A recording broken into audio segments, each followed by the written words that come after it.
ہے کہاں سے آیا، کس نے بھیجا، کس گلیوں کے تکارے چلیوں تے کی تاس لیا، کس نے بھیجا اس دنیا میں، کیوں بھیجا ہے اور کیا سامان دے کر بھیجا۔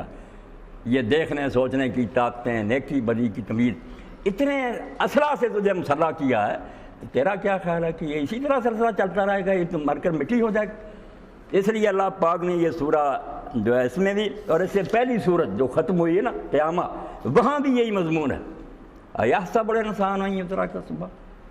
کیا انسان یہ سمجھ رہے بیٹھا ہے کہ یہ یوں ہی بس کھلا سانٹ بنا چرتا چوکتا رہے گا اور مر جائے گا، کوئی مواخذہ نہیں ہوگا، کہیں حساب نہیں ہوگا۔ ایحسب الانسان ان یترک سدی، یہ انسان بے وقوف اور نادان ہے،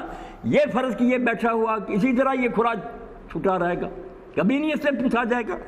الم یکن نطفۃ من منی یمنی، کیا ایک وقت یہ ایک بوند نہیں تھا، یمنا جو ٹپکا دی جاتی ہے، مجہول، باپ ٹپکا دیتا، اس کے بعد اسے کیا کوئی پتہ نہیں کہ پھر وہ کن مرحلوں سے گزرتا، نہ ماں کو پتہ نہ باپ کو، ہمارا کیا اس میں تھا، ایک پانی کی بوند ہے فرمایا ٹپکا دی جاتی ہے، بعد میں کوئی خبر نہیں، کون اندھیروں میں، اور قرآن کہتا ظلمات ثلاث، کوئی لائٹ نہیں ماں کے پیٹ میں، 3 پردے، پیٹ کا، پھر رحم کا، پھر مشیمہ جھلی، 3 پردوں میں چھپا ہوا تھا، اور سب کچھ ٹھیک ٹھاک بن رہا، کوئی گڑبڑ نہیں ہوتی، ہر چیز درست بن رہی ہے، اور بنتا بھی پھر ایسا ہے جو قرآن پاک میں دوسری جگہ فرمایا ثم انشأنا خلقا آخر، کوئی دوسرے سیارے سے آیا، اسے یہ کہا جائے کہ یہ علامۃ الدہر اور یہ جرنیل اور یہ فلسفی ایک پانی کی بوند ہے، اور یہ جسے بتے کافر کہتے ہو تم، او یہ تو پری ہے، یہ کیا ایک قطرہ ہے پانی، وہ کہا نہیں جھوٹ بولتے ہو سکتا ہے۔ اسی کو سعدی رحمۃ اللہ علیہ فرماتے ہیں دہد نطفہ را صورتے تو پری، وہ کس کی کاریگری ہے کہ ایک بوند کو وہ پری کی شکل دے دیتا، لوگ قربان جاتے ہیں، ایمان وہاں لٹ جاتے ہیں، کہتے ہیں ایسا خوب پری کی شکل دیتا ہے کہ کر دست برآب صورت گری، کون ہے جو پانی پر تصویریں بناتا، پانی پر تصویر نہیں بنتی وہ بناتا، اور جب پیدا ہوتا انشأنا خلقا آخر، چیز ہی کوئی نئی بن کر نکلتا، دماغ اور بڑی دانش اور عقل اور فلسفے، تو فرمایا یہ سارا کچھ ہو رہا ہے، نہ تیرا کوئی اس میں حصہ نہ تیرے باپ کا، بوند ایک چپکا دی پھر کوئی پتہ نہیں، ثم کان علاقۃ، پھر اس بوند کو وہ بوٹی بناتا ہے، فخلق، پھر ٹھیک پیدا کرتا، سب سارے اعضاء ٹھیک ٹھاک پیدا کر دیتا اس میں، فجعل منہ الزوجین الذکر والانثى، ایک بوند سے ہی بچی نکل رہی ہے، اسی سے بیٹا نکل رہا، الیس ذلک بقادر علی ان یحیی الموتى، کیسی کامن سنس کی باتیں ہیں، کوئی شریف آدمی چلا نہیں سکتا، جو ایک بوند سے یہ پیدا کرتا ہے وہ خدا اس پر قدرت نہیں رکھتا کہ تجھے مرنے کے بعد دوبارہ زندہ کر دے، اس کے لیے کیا مشکل ہے،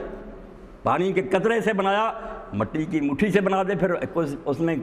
عاجزی ہے، بے بسی ہے، یہی بات سورہ میں اللہ پاک نے فرمائی کہ بتا ایسا وقت نہیں گزرا جب تیرا نشان نہیں تھا،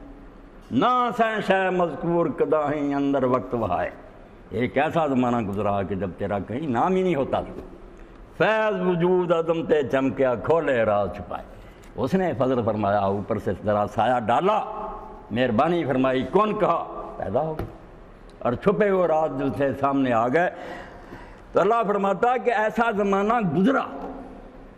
اور اسی لیے بڑے عارف اور نیک لوگ کہتے ہیں کہ انسان کو انسان کیوں کہتے ہیں، یہ ایسی نہیں ہوتی، منطقی ویسے نہیں ہوتی،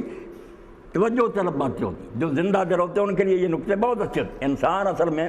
آنکھ کی پتلی کو کہتے ہیں، دیکھتی ہے پتلی، اس میں جو پتلی وہ بیکار ہو جائے، سب لوگ بیٹھے ہیں، ساری آنکھ ٹھیک ہوتی، پتلی ختم، کچھ بھی نہیں، تو انسان پتلی، تو کہا پتلی ہے تو دیکھنے کے لیے پیدا ہوا، اگر دیکھتا نہیں، اللہ تعالیٰ کے جہان پر نظر نہیں ڈالتا، خود اپنے پر نہیں توجہ کرتا،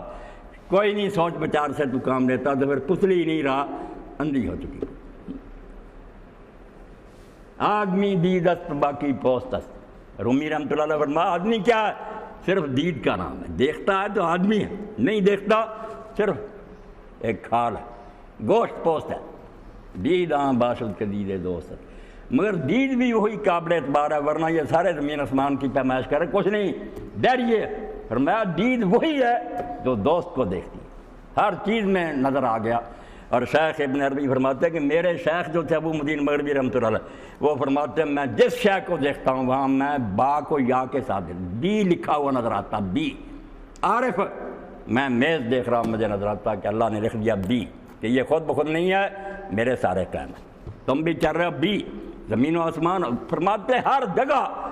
با جو یا متکلم کی طرف مضاف بھی لکھا نظر آتا ہے کہ خدا پکار رہا ہے کہ یہ چیزیں بن سکتی تھیں اور چل سکتی ہیں اگر میں ساتھ رہا ہوں۔ ہر وقت میرا اذن اور حکم ہے، جس کی وجہ سے کرنٹ آ رہا ہے اور یہ چل رہی۔ تو دیکھنا جو ہے اس کے بارے میں فرمایا کہ عبادت یہ نہیں ہے کہ زیادہ نمازیں پڑھو، زیادہ روزے رکھو، حقیقی بات یہ ہے کہ سوچ بچار سے